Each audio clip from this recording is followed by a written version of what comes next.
அஸ்ஸலாமு அலைக்கும் வரஹ்மத்துல்லாஹி வபரகாத்துஹு. ஒரு தடவை பெருமானார் ஸல்லல்லாஹு அலைஹி வஸல்லம் அவங்க வீட்டுக்கு வராங்க. அங்கே பார்த்தா மருமகன் அலி ரலியல்லாஹு அன்ஹு இல்லை. தன்னுடைய மகள் ஃபாத்திமா ரலியல்லாஹு அன்ஹா கிட்ட கேட்குறாங்க, ஃபாத்திமா எங்கம்மா, அலியை காணுமேன்னு சொல்லிட்டு.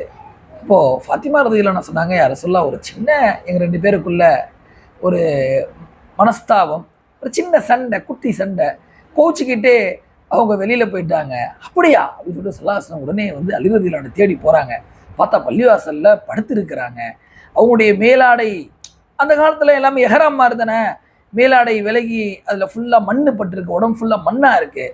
ஸல்லல்லாஹு அலைஹி வஸல்லம், யா அபத்துரா, ஓ மண்ணின் மகனே நீ எழுந்திருப்பா அப்படின்னு சொல்லிட்டு மண்ணெல்லாம் தட்டி விடுறாங்க. சுப்ஹானல்லாஹ். கண்ணியமானவர்களே, ஸல்லல்லாஹு அலைஹி வஸல்லம் ஒரு மருமகனை எந்த அளவுக்கு மாஷா அல்லாஹ் ஒரு ஆதரவு கரத்தை நீட்ட, ஒரு சின்ன சண்டை தான் இருந்தாலும் மருமகனை தேடி போய் மருமகனை எழுப்பி அவர் உடம்புல இருக்கக்கூடிய அந்த மண்ணெல்லாம் தட்டி மறுபடியும் வீட்டுக்கு கூட்டுட்டு வராங்க. சுப்ஹானல்லாஹ்.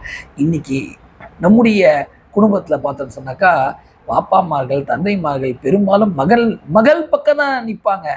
மருமக மேலே என்னதான் தப்பு இருந்தாலும் என்ன பண்ணுவாங்க, மகளுக்கு தான் சப்போர்ட் பண்ணுவாங்க. ஸல்லல்லாஹு அலைஹி வஸல்லம் அப்படி இல்லை. ஸல்லல்லாஹு அலைஹி வஸல்லம் என்ன பண்ணாங்க, ரெண்டு தரப்பு நியாயத்தையும் கேட்டாங்க.